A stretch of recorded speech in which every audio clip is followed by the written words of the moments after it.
Sunday எபிசோடோட கண்டினியூட்டின்னு சொன்னாலும் சரி, அதோட பார்ட் 2ன்னு சொன்னாலும் சரி, எப்படியோ அதோட ஜாயிண்ட் ஆகி தான் இதுவும் வருது அப்படின்னு நினைச்சாலும் சரி, எப்படியோ என்ன நடந்துச்சுன்னு வாங்க டைரக்டா வீடியோக்குள்ள போய் பார்த்துடலாம்.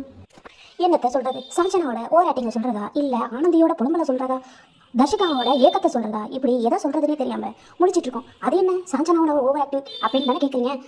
இந்த வீடு ஸ்வாப் பண்ணும்போது எல்லாருமே ஜாலியாக இருந்தாங்க. ஆனால் அந்த சாஞ்சனா மட்டும் நான் எப்படி ஸ்கோர் பண்ணுறேன் பாரு அப்படின்ட்டு டேடி டேடி டேடி அப்படின்னு விஜய் சன்னனை கேட்டு 5 ஸ்டார் கேட்டது இருக்கே கொஞ்சம் ஓவராகவே ஒரு ஆக்டிங்கை போட்டுச்சு. டேடி டேடி டேடி டேடி எனக்கு 5 ஸ்டார் மட்டும் கொடுத்து விடுங்க இந்த சந்தோஷமான தருணத்தில் அப்படின்னு போட்டுச்சு பாருங்க. உண்மையிலேயே நமக்கு பார்க்குற நமக்கே முகம் ஒரு மாதிரி சுழிச்சதுதான். உங்களுக்கும் அந்த மாதிரி ஃபீல் இருந்ததா? கமெண்ட்ல சொல்லுங்க. எனக்கு என்னமோ இந்த சாஞ்சனா இவ்வளவு பண்றதுக்கும் நம்ம சேதனை கேட்காததுக்கும் இப்போ அது நடந்துக்கிற ஓவர் ஆக்ஷனுக்கும் ஏதோ கனெக்ட் இருக்க மாதிரி இருக்கு. உங்களுக்கும் அதே மாதிரி ஒரு டவுட் இருந்துச்சுன்னா கமெண்ட் பாக்ஸ்ல கேட்டு வைங்க. அதே போல இந்த வீடு ஸ்வாப்ல உங்களுக்கு எந்த அளவுக்கு பிடிச்சிருக்கு, எந்த அளவுக்கு பிடிக்கல, இதுல பாய்ஸ் பாவம் இது நடந்திருக்க வேணாம் அப்படின்னு நினைக்கிறவங்களும் மறக்காம கமெண்ட் பாக்ஸ்ல சொல்லுங்க. நீங்க பாய்ஸ் டீமா கேர்ள்ஸ் டீமாண்டோ சேர்த்து கமெண்ட் பண்ணிடுங்க. ரூமை சேஞ்ச் பண்ணியாச்சு, இடத்த பிடிச்சாச்சு, அடுத்து என்ன கும்ளிங்கா உட்காந்து எல்லாம் பிளான் பண்ண வேண்டியதானே. விடுவாங்களா நம்ம பொண்ணுங்களும் பசங்களும்? அதெல்லாம் ஓட ஆரம்பிச்சிட்டாங்க. ஒரு பக்கம் நம்ம ராணவ், முத்துக்குமார், சத்யா 3 பேரும் உட்காந்து பேசிட்டு இருந்தாங்க.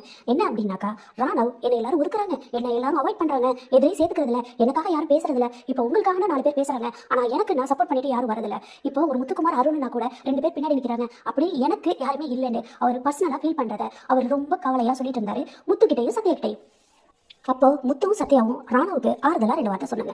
என்ன அப்படின்னா, எப்பா நல்லா கேட்டுக்கோ, உனக்கு நீ தான் விளையாடணும், எனக்கு நான் தான் விளையாடணும், எனக்காக யாரும் இங்கே விளையாட மாட்டாங்க. உனக்கு பார்க்கறதுக்கு அப்படி தெரியுது, நம்ம பின்னாடி 4 பேர் இருக்காங்க, ஆனால் ஒருத்தரும் அப்படி இல்லை. என் காலை மாறுறது எப்படின்னு தான் ஒவ்வொருத்தரும் உன்னிப்பாக கவனிச்சிட்டு இருக்கான். அந்த மாதிரி இந்த பிபி ஹவுஸ் அப்படிங்கிறது ஒருத்தரோட காலை ஒருத்தர் வாரி விளையாடுறதா. முக்கியமா நீயும் குத்து, அவங்களும் குத்துவாங்க, இப்படி மாறி மாறி குத்திக்கிறதுக்கு பேர் தான் இங்கே கேமே.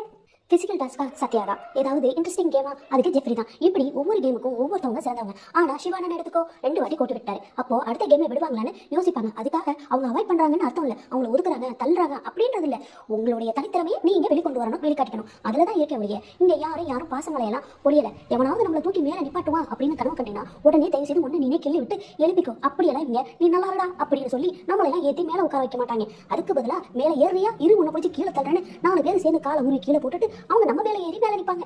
இதுதான் இந்த பிபி கேம் அப்படின்னு சொல்லி முத்து ராணவை மோட்டிவேட் பண்றாரா, பயமுறுத்துறாரான்னு ராணவ் இந்த வீக்ல விளையாட்டுல தெரிஞ்சிடும்.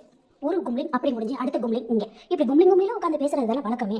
அடுத்த கும்ளிங் யாரு அப்படின்னு பாத்தீங்கன்னா, நம்ம விஷால், தர்ஷிகா, பவி, இவங்க 3 பேரும் தான். அப்படி இந்த கும்ளிங் என்ன பேசுறாங்க அப்படின்னு தானே கேட்கீங்க. 3 பேரும் சேர்ந்து வீட்டுல யாரு ஸ்வாப் பண்ணுவா அப்படின்றத பேசிட்டாங்க. வீடே ஸ்வாப் ஆயிடுச்சு. இவங்களுக்குள்ள யார் வீட்டுக்குள்ள வருவா போவா, அதாவது பாய்ஸ் அண்ட் கேர்ள்ஸ் யார் ஸ்வாப் ஆவா அப்படின்ற டவுட் வந்துருச்சு. அப்போ தர்ஷிகா இந்த வாரம் நான் தாண்டா வரணும் அப்படின்னு, ஆமா நீ வந்து நீ தான் வரணும், நீ எப்படியாவது வந்து இந்த வாரம் என் வீட்டுக்கு வந்து, அதெல்லாம் இல்லை நீ வந்துருன்னு அப்படியே விஷாலே பரபரன்னு குட்டி தீத்துட்டாரு. அப்படி தர்ஷிகா ரூமுக்குள்ள வரதுக்கு இவருக்கு என்ன அவ்வளவு ஆர்வம்னு பார்த்தா கடைசியில தான் விஷயம் தெரியுது இப்படின்னு.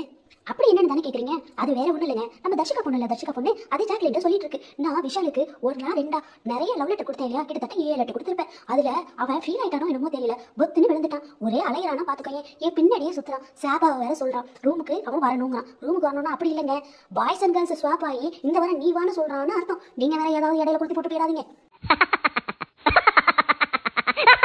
அதனால இந்த வாரம் நான் தான் பாய்ஸ் டீமுக்கு போவேன் அப்படின்னு தர்ஷிகா சொன்னதும் உடனே ஜாக்லின் அதெல்லாம் நீ போக கூடாது அப்படின்னு முட்டுக்கட்ட போட்டுச்சு. அது எப்படி தனக்கு செட் ஆகாது, யாருக்குமே செட் ஆகக்கூடாதே. ஜாக்லின் சொன்ன உடனே தர்ஷிகா முகத்துல ஒரு சோகமே வந்துச்சு. அப்பதான் புரிஞ்சிச்சு, இது விஷாலோட எண்ணத்துக்காக இல்ல, தர்ஷிகாவுக்கும் அப்படி ஒரு எண்ணம் இருக்கு, அதனாலதான் பாய்ஸ் டீம் போறதுக்கு ஆசைப்படுதுன்னு. ஆனா அந்த தர்ஷிகாவோட எண்ணத்துக்கு இன்னொருத்தர் ஒரு பிரச்சனையா வந்து நின்னாரு. அது யாருன்னு கேட்டீங்கன்னா நம்ம ஆனந்தி தான்.